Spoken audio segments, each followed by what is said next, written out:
दिल्ली के लाल किला धमाके ने पूरे देश को हिला दिया है। इस मामले में ताज़ा जानकारी यह सामने आ रही है कि जिस i20 कार में धमाका हुआ वो हरियाणा नंबर की थी। इसके मालिक से जुड़ी सारी जानकारी निकाल ली गई है।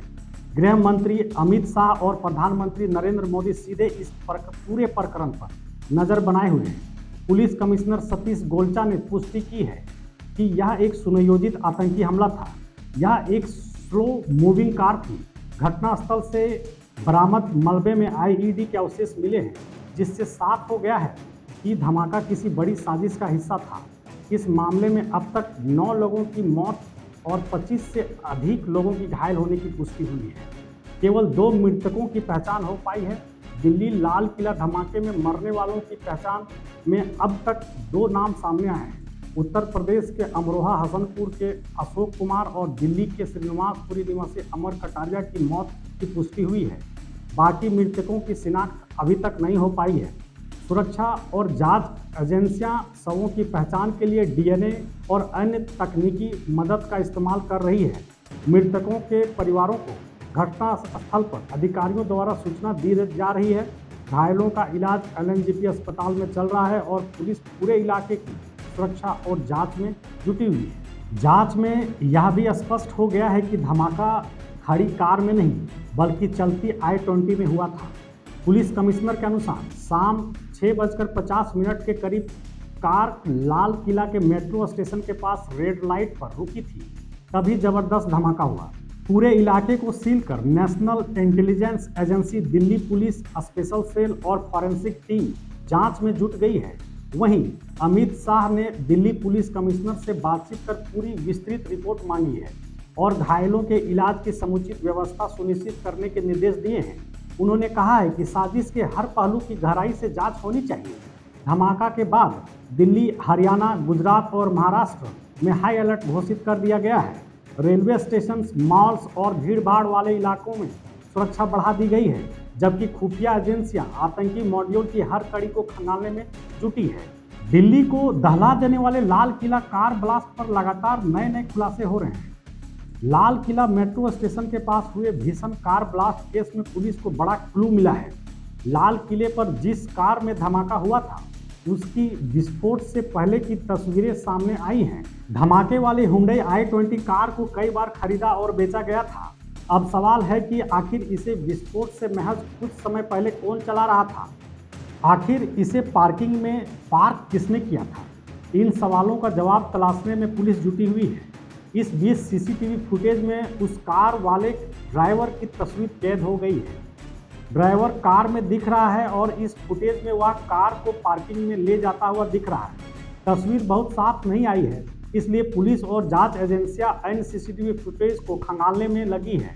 इसके बाद ही उसकी पहचान सामने आएगी। दिल्ली पुलिस के सूत्र के मुताबिक सीसीटीवी फुटेज से पता चलता है कि लाल किला मेट्रो स्टेशन पर हुए विस्फोट में शामिल i20 कार विस्फोट से 3 घंटे पहले करीब दोपहर 3:29 से शाम 6:48 तक पार्क की गई थी। पुलिस फुटेज की जांच कर रही है ताकि पता लगाया जा सके कि गाड़ी किसने पार्क की और वापस ली, ट्रैफिक सिग्नल तक उसकी क्या पहुंच थी और चल रही जांच के तहत पार्किंग अटेंडेंट से भी पूछताछ की जाएगी।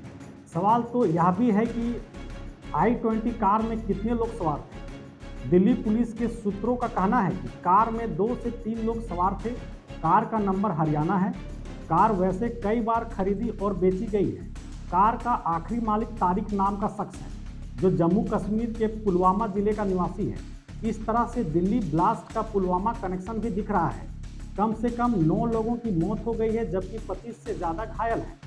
घटना को लेकर जांच अधिकारियों ने कहा है कि प्रारंभिक जांच के अनुसार यह फिदायनी हमला जैसा लग रहा है। अधिकारियों ने कहा है कि हमले से जुड़े आरोपी तारिक को पूछताछ के लिए हिरासत में लिया गया है। इसके साथ ही फरीदाबाद में मौजूद आतंकी मॉड्यूल की भी जांच की जा रही है। अधिकारियों का मानना है कि इसी मॉड्यूल ने इस बम धमाके की साजिश रची थी। बता दें कि इस आतंकी हमले को लेकर के आतंकी मॉड्यूल का कनेक्शन सामने आया है। एनडीटीवी की एक रिपोर्ट के मुताबिक कार का मालिक कश्मीर के पुलवामा का डॉक्टर उमर मोहम्मद है। वह एक वाइट कॉलर आतंकी मॉड्यूल का सदस्य था। ठीक 50 किलोमीटर दूर फरीदाबाद में करीब 3 टन विस्फोटक बरामद हुए थे। जब पुलिस ने मॉड्यूल के 2 डॉक्टरों मुजम्मिल शकीर और आदिल राथर को गिरफ्तार किया तो उमर घबरा गया। सूत्रों का दावा है कि घबराहट में ही उसने लाल किले के पास बम को ट्रिगर कर दिया। अब नेशनल इंटेलिजेंस एजेंसी की निगाहें उस थर्ड आई पर है जो हर पल सब कुछ रिकॉर्ड कर रही है, यानी सीसीटीवी कैमरे। लाल किले के और उसके आसपास के इलाके में सुरक्षा के लिहाज से हाई रेजोल्यूशन कैमरे का एक बड़ा नेटवर्क लगा हुआ है। ये कैमरे दिल्ली पुलिस और दिल्ली मेट्रो रेल कॉरपोरेशन दोनों के कंट्रोल में है। अब इन्हीं कैमरे के फुटेज इस पूरे धमाके की गुत्थी सुलझाने में अहम भूमिका निभाने वाली है। लाल किले के आसपास करीब 150 से ज़्यादा हाई रेजोल्यूशन कैमरे लगे हैं। इनमें से कई 4K अल्ट्रा एचडी कैमरे हैं जो 300 मीटर दूर से भी किसी वाहन का नंबर प्लेट, चेहरे की पहचान, यहाँ तक कि ड्राइवर की हरकतें तक कैद कर सकते हैं। कई कैमरे में 360 डिग्री यानी 360 डिग्री रोटेशन की सुविधा है जिससे वे हर दिशा में नज़र रख सकते हैं। इसके अलावा कुछ कैमरे नाइट विजन और थर्मल इमेजिंग टेक्नोलॉजी से लैस हैं जो अंधेरे में भी किसी संदिग्ध मूवमेंट को पकड़ सकते हैं। इन कैमरे का लाइव फीड सीधे Delhi police control room, central district police headquarter और इंटेलिजेंस यूनिट तक पहुंचता है, यानी किसी भी असामान्य गतिविधि पर तुरंत अलर्ट जारी हो सकता है। धमाका होने के ठीक पहले और बाद के वक्त की फुटेज को पुलिस ने सील कर दिया है। सूत्रों के मुताबिक फॉरेंसिक टीम के साथ मिलकर पुलिस अब यह जांच कर रही है कि धमाके वाली कार कहां से आई, उसमें कौन था, उसने कितनी देर तक वहां रुककर क्या किया। कुछ कैमरों में यह भी देखा गया है कि धमाके के कुछ मिनट पहले वही कार धीरे धीरे रेड लाइट पर पहुंची और अचानक रुक गई।